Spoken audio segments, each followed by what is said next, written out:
Hi, welcome to another exciting episode of the Andre The Beast Crayton Show. Today we're going to dive into the world of beauty pageants again. And I know for the last couple of episodes we've been featuring a lot of modeling and beauty pageants. And it's really fascinating how these women have transformed themselves. A lot of them might have come from some type of trauma and needed the pageants or the modeling to lift them up. And even if that's the case, it has clearly shown that this industry alone can provide an outlet if someone is having those issues. Today we have a local winner. Not going to give her age, but she's been doing this for a while. She stopped and then came back, and with her comeback, won the title of Miss Royalty International. I believe I got that right. I'd like to welcome to the show. I'm going to see if I can pronounce this name correctly. Tiara Osuna. Am I close? Close. What is it? Tiara Osuna. Tiara Osuna. Beautiful name. Difficult for me to pronounce, but still beautiful. Love the crown. Love the ensemble that you got here. Before we get started, take us down that road a little bit of who you are. Hi, like I said, my name is Tiara Osuna. I was born and raised in Muncie, Indiana. I graduated from Muncie Central High School in 2011. Graduated from Ball State University in my degree in criminal justice in 2018. Wait a minute, you didn't tell me all that. Your degree is what? Criminal justice. Okay, all right, keep going. I currently work for the clerk, the Delaware County Clerk's office. I am the Circuit Court 2 clerk. I have been there for over a year now, so yeah. Why not a law degree? Law degree, so I am actually going back to get my master's. It's like a little background in criminal justice and law degree that I do have, but my plan is to go to law school and become an attorney.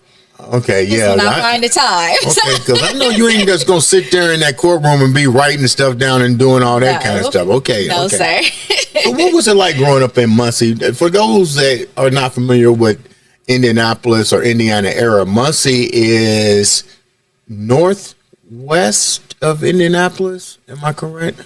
Yeah. It's towards Fort Wayne, right? It's towards Fort Wayne. Okay. Yes. What's that like growing up in Muncie? I got a couple of friends in Muncie, but it's kind of like I just drive through and come back. What's it like growing up there? Growing up in Muncie, I mean, people would say, it's a small city, so it's a little slower. But I didn't have a, bad childhood, no bad experiences there. I loved it being in Muncie. So, okay. Yes, but if we wanted to come over to Indy and go shopping because you guys had the better malls, Got that right. So it's just a hop, skip, and a jump to get here. It's not far at all. So your family really close knit in Muncie? You're close knit to your family? Is pretty much your whole family in Muncie, or are they throughout Indiana or in the abroad? biggest majority of us are there, but I also have family here. I have family in Anderson. And then down south as well. So What part of down south? Memphis, Tennessee. Somehow or another, we always have family either in Memphis, Georgia, Florida. I don't know what the relationship to that is, but that's kind of crazy. So when did this take place? When was your first show? My first show for pageantry or modeling. Which one you want to know? Let's talk about this part. Okay, so I had my first pageant when I was a sophomore in high school. Mm-hmm. I did the Muncie Chapter Black Expo pageant. One of my real close friends talked me into doing it because she had won and done it before. So Were you nervous? I was very nervous because I've never stepped into that world. What made her decide to tell you to do it? Because she knows I am a people person, mm-hmm. and she thought I would make a good queen, and I can go out there and be successful and do some things with that. I was always a role model growing up to the younger girls in my community and even the girls my age. So she wanted to pull me into that as well. So when she told you, "Hey, come and do this show," what went through your mind? What preparations and stuff went through your mind? So I was very honest with her. I told her I was nervous. I don't know if I want to do that. And she was like, you know, she just talked to me, told me like what her journey was, you know, the appearances, the parades. You get to come over here to the expo and, you know, support and represent our community. And about what time frame was this? What year was this? So that would have been Roughly 2009. And she was already making a pathway with this career, like going different events and so forth. Mm-hmm. Really, she was. That was really a close friend of mine. She's still doing good. I still talk to her. So she's still doing good. Yes. She's still holding titles. She has not. She's actually stepped away. So Okay. she had a daycare business and everything. Well, she's still doing good. She's still doing good. So when you decided to get into your first show, you still had to talk to your parents. Mm-hmm. Who was more excited, your mom or your dad? My dad, he's just going to be supportive no matter what. My mom, she jumped into it, but she always asks me, am I sure? Mm-hmm. First. And then she's right there with me. So we got to go do the whole dress shopping thing. And she worked with me on my talent. And by me being a cheerleader, so that was my talent, was cheer. I know my daughter did this for a while. And it's funny, I was looking at some old video footage of her preparing her speech and her walk and so forth. What was the biggest part that you had to work on that you was liking going into this event? The biggest part I worked on was my interview part. That's so funny because that's what I was looking at the interview with my daughter. I was like, and I think she must have did it like maybe 5 or 10 times until she got it right. But was it because you didn't have good public speaking or you were scared to speak in public? So I had never done public speaking before. Mm-hmm. And also I was more so worried about, I don't know what they are going to ask me in this interview. So I'm like, and the deliverance that you're going to do. Thinking like, how am I supposed to answer this? You know, I'm only in high school. I've never been through this. So it actually went better than I thought it would. Do you remember what you said? No. I don't remember what I said since it's been years ago. So you wind up, did you win? I did win. What was that like when she won the first time? I absolutely cried. And luckily my mom and my aunt, Maddie, her younger sister, was backstage. So when they announced me as winner, I just instantly turned and looked at them before I started crying because I was shocked that I actually won. This was my first pageant. And then how many other roughly, I know you're going back, how was the show run? Like I noticed with her there were age brackets and stuff. Were you guys in age brackets categories? I was in the category of junior queen. And what's that mean? So that's the girls from aging from like high school, maybe freshman up, and then when you hit college, then you know you're the queen. But how many people were in your first show against you in your category? It wasn't that many that year. I would say it was maybe like 5 of us, 6 of us the most. And coming in, I felt like they have done this before, so I felt like the outsider. Yes. Yeah. Okay. And so some of them wasn't very nice, I can say. So they just felt like they had it. That's the type of attitude. What do you think took you over the top with the judges? What do you think it was that you delivered that took you over the top with the individuals that had experience over you? The confidence that I had. I just kept going. Even though I was nervous and shy, I still kept that confidence within me. Mm-hmm. And then also how it was just a different thing, like the attitude, just to stay humble the whole time. And then answering the questions, everybody knew I tried my best and my hardest. What was your talent? Because I remember my daughter, she had to do, in the talent round, she did lyrical, and it was way over a lot of people's concept. I remember that the one of the judges knew her from ballet and stuff, and she had to step out. When I looked at it as a father, I was like, truly like, wow, there's no way in the world she can lose the talent round. But it was, like they said, it was over their head. If you never did lyrical, you wouldn't understand it. What was your talent? My talent was cheer. So you flipped to some music. So I actually did a routine from camp that we had learned from UCA, and I brought in one of my cheer sisters that was on the squad with me at the time, and we did that dance, and then we also did a cheer that we did for Central. So I know the judge was like, "What the heck is about to happen now?" So yeah, we had our cheer uniforms on from the high school, everything. So very unique. So you took away some time from this. Why didn't you just keep going?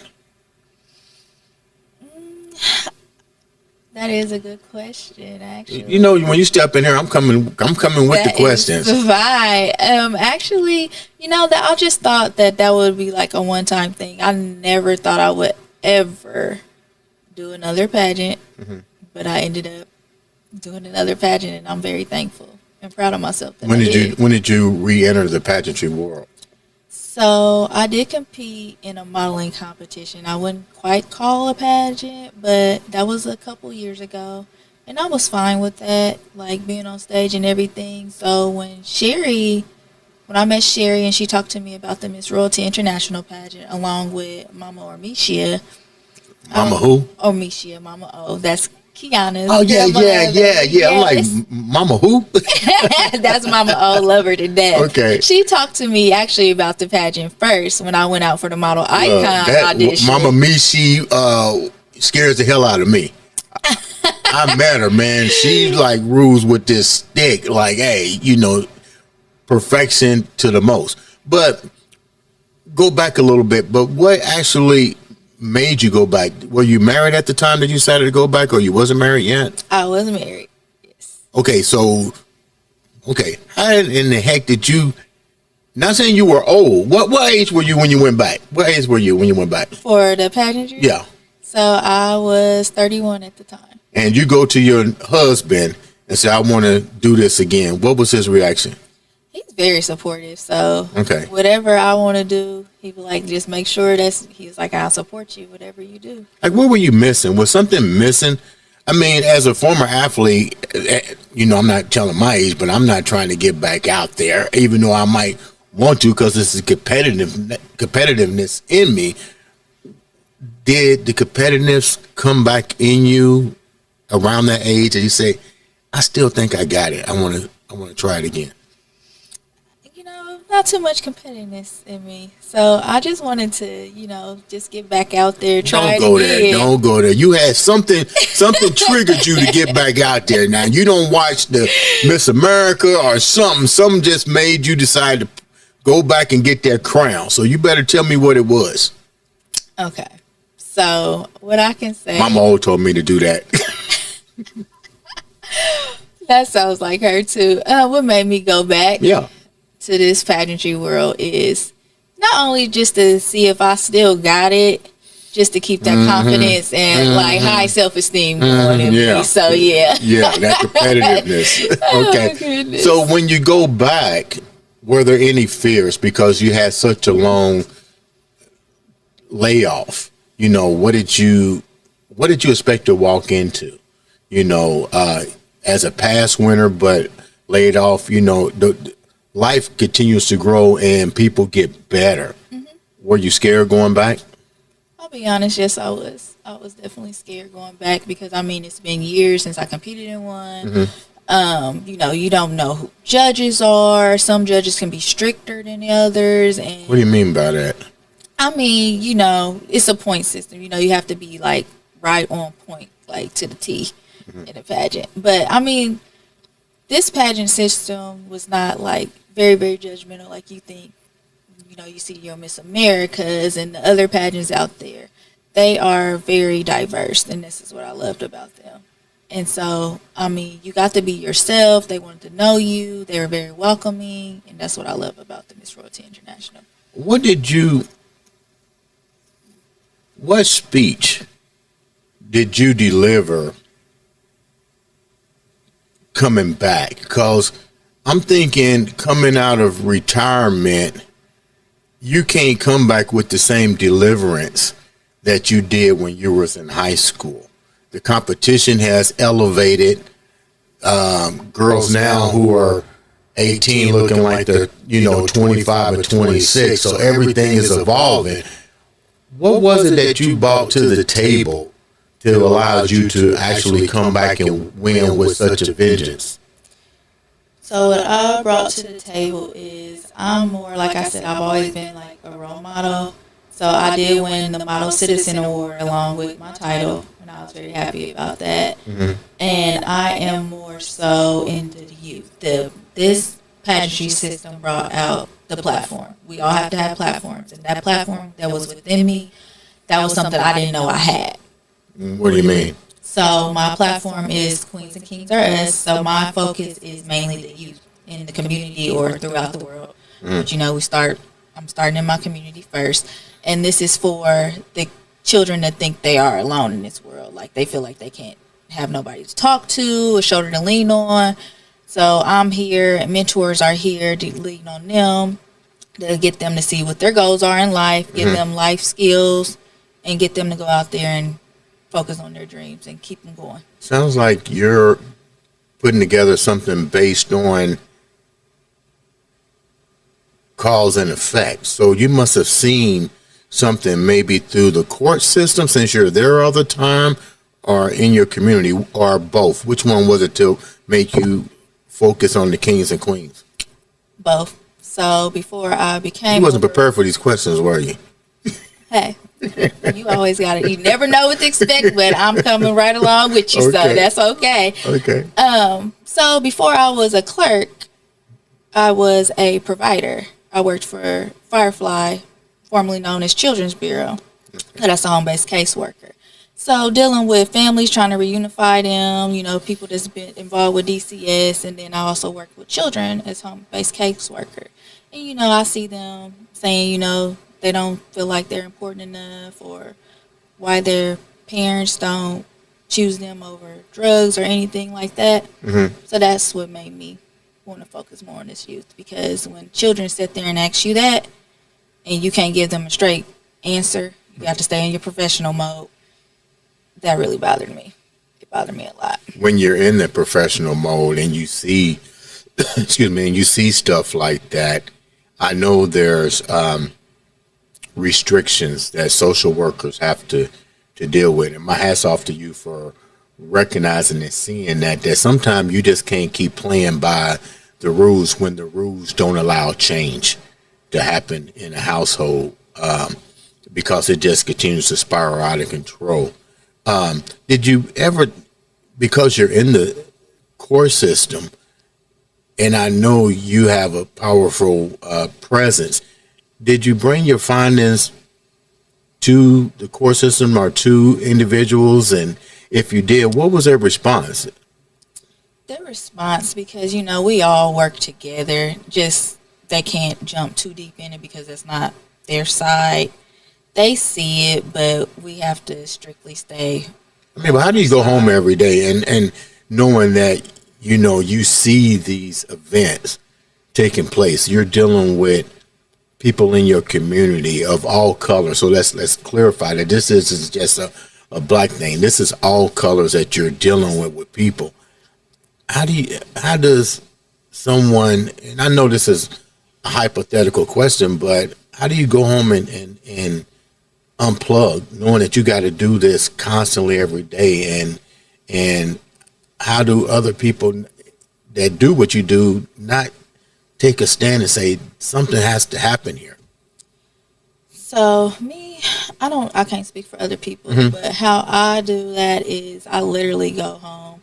I have to write just to express myself. So you journal? Yes. Okay. To express myself and to stay sane, because that can mess with your mental health. Like seriously, seeing other people going through that, and so this is why my platform means so much to me, and us in the works of me getting a program in the schools right now. So I'm talking to some administrators, and one of my teachers that was my teacher in first grade, she's all on board with it, so she's helping me put some things together as well to get this program going, so I can have all these kids and bring them in, but I want to focus on the kids first, and then possibly bring parents into this program so they can know what these children are feeling, what they're going through. And this is what the steps you need to take to help them get through this, and maybe even changes for yourself. Right. You mentioned journaling. Without getting too deep, what was one of the most reflectable moments in your journal that relates to your cause and effect on what you're doing? So, platform is into play. That cause was, that moment still plays in my head every time I see that child's face, like asking me, why they're not important enough, or why their parent didn't choose them over drugs. And just that keeps me motivated and going, I'll be honest. Like, I can't, because if this child is feeling like that, then I know it's way more out here that's feeling like that as well. Not just in my community, but all over. And they might not have the courage to speak up.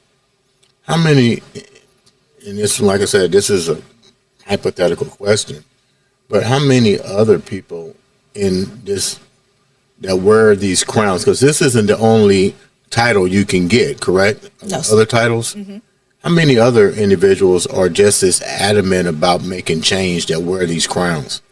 Every last one of them that I've met and that won when I won, they are definitely adamant about that. Even the previous queens, the lifetime queens, hearing their stories when we were there in New York. Mm-hmm. Which one resonates with you right now? You've done this now. You're new. You're not new on the block, but you came back out of retirement. So which one has really resonated with you? Which one of the crowns are winners?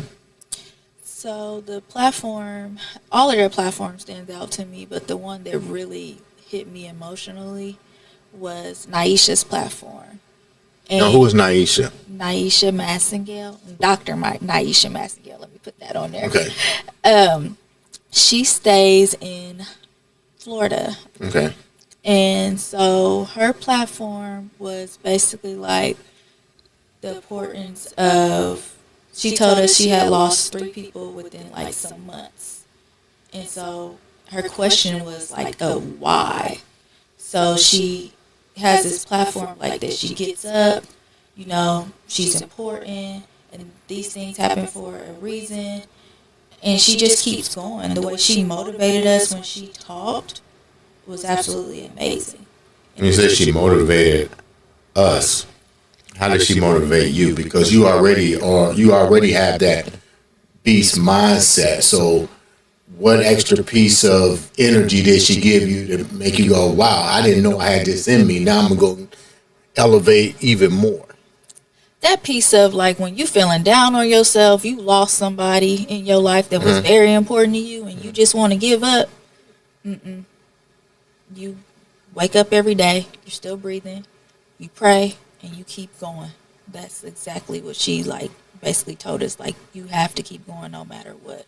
And that prayer and God first, you're gonna be okay. Let's flip the script for a minute, because I thought this was even more amazing. You get married, and you now have, is it 6 kids? 5. 5? I just gave you one too many. How does that? Tell me how they all came about, because that's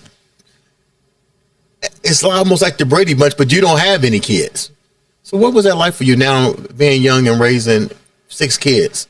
So look, I got you as 5. 5. So I met my husband trying to buy a car, and from there we clicked. And I did some research, so I asked a few family members and some of my close friends, who is this? Were you still in the court system? I was not then. Oh, okay. At that time, I was at Ball State. Okay. I was in college. So I met him. We clicked. We went on the first date, and we was inseparable ever since. So he went on a test drive with the car, and all of a sudden the words start coming out. Yeah, so my mom was with me at the time, so we couldn't do too much flirting on the first test drive. And then after that, we became Facebook friends, messaged. He had my number from the job, but I messaged him on Facebook and give it to him. But were you ready to accept 5 kids into your life, and knowing that you trying to get your career and so forth? At the time, I love kids, but I can say honestly, I was not like fully ready at the time. Mm-hmm. But also, I grew up knowing like if you love someone and you know they have kids, that's a part of them, so that comes along with that. So whether I was ready or not, What was that like for you though? I mean, like you now have 5 kids. at first it was It's different if it's your own. yeah. You know what I mean? But hey, I love you. Here's my kids. You know what I mean? Like, what was the shift for you? Like now you have to become a mom to children that aren't your own. They're yours now because you're married. I'm pretty sure you love them like that. But how do you adapt? How do you navigate? How do you become a mom when these aren't your well, you didn't birth them, is what I mean. So it was a learning experience for all of us. So that's like 5 new personalities I have to learn. Which was the toughest? I think my baby girl gave me a run for my money, and it's only because our personalities are so much alike. Okay. But we're just like this. But it's just like she's a daddy's girl, I'm a daddy's girl. Ah. Double conflict. Yes. So it was very amazing. But it was never like rough to like, oh, you know, they hate me or this and that. Did you have to become their friend, or did you set the boundaries right off the bat that I'm your mom? Which order of operations did you bring into the household? So I was more laid back. I will say that. Dad was the disciplinarian. So You want to make him the yeah, I got you. Take some of the burden off of you. yeah, so now that, you know, that's established, it's been years, they've never been disrespectful to me at all. So I didn't really have too much to worry about. I feel like it was more so of us learning each other, learning like the personalities, how she likes things a certain way, what they like, what they don't like. And once we got that figured out, we was fine. How do the girls, your daughters, feel about what they seeing happening in front of them with their mom? I'm not gonna call you stepmom, with their mom. So they are very proud of me. They post, they support. I mean, they don't get to travel with us all the time. Sometimes I have to take off by myself. My husband comes with me most of the time, but you know, at the end of the day, we still have to be parents. So there are times I have to travel by myself and he has to stay behind. Or if he has something to do, I may not be able to do everything. So I have to stay back and make sure they are okay too as well. But my focus right now is getting my 16-year-old in the pageant. Okay. She don't know it's coming, but it's coming. Okay. What are some of the job titles and roles you have to perform with Miss Royal and Royalty International? What are some of your titles? I mean, not your titles, but what are some of your jobs that you have to do? Definitely working out in the community. You get to host events. You can find events like to host, attend, make appearances. Do you have to do that, or does the company that sponsor all this do that for you and say, look, you have to go here if you like and here? Do they do the work for you? Opportunities are offered, but the biggest majority of them we need to find ourselves. Okay. We're responsible for that. How hard is that, knowing that you work, you got to deal with kids? I'm balancing it, but I'll be honest, if I didn't have 3 calendars, I probably wouldn't survive. So, right. No, I make sure, like, I work months ahead. So right now I have my appearances pretty much booked for September, October, and now I'm working on November. When you go to different things to promote yourself and your cause, do most individuals know anything about the organization and the title Miss Royalty and what they consist of? Or you have to educate them? Most of them don't, so you need to educate them. And I do educate them. So right now I'm like educating people within my community. And then if I'm there at any events, let them know who we are, what it is we do, about the pageant system. That way, you know. Educate the viewers. What exactly is all this? So Miss Royalty International pageant came about in 2013, and in 2020, Sherry Gerhardt, the CEO, took over, and now We are a pageant of diversity, and this is the pageant system that if you want to not feel judged like super hardcore, this is for you. It's very different from other pageants because they push their queens to be the best versions of themselves. You go out in your community, you do community service, you work, you host events, and you also help others know that they can come to this pageant system as well and be welcomed with open arms. And this is what I love about them. Wow, that was deep. Before we wrap up, first of all, thank you so much for taking the time to come in and share such a beautiful story. Definitely coming out of retirement and keeping that beast mindset. I can see you're doing it. How can the viewers reach out to you for guest appearances, to support you guys' calls, and if they want to do like what you can ready to have your daughter do, how can they get all that information? Okay, you guys can actually follow me on Facebook. It's Tiara Osuna. And if you need to know how to spell that, my name is spelled just like the crown, Tiara. Last name is Osuna. That's my Facebook. My Instagram is purplerain_0809. And then also make sure you follow the Miss Royalty International page on Facebook and also the Model Icon Inc. page. And both of those pages will also give you information about the pageant system as well. My God, make sure you guys do that, especially if you have a little girl or mature woman that wants to get in this. Let me ask a quick question before we wrap up. Are there any guys in this? Unfortunately, no, there's no guys now. So no Mr. King royalty? No, not right now. Not right now. That may be in the future. We don't know. Ladies and gentlemen, this has been another exciting episode of the Andre the Beast Crayton show.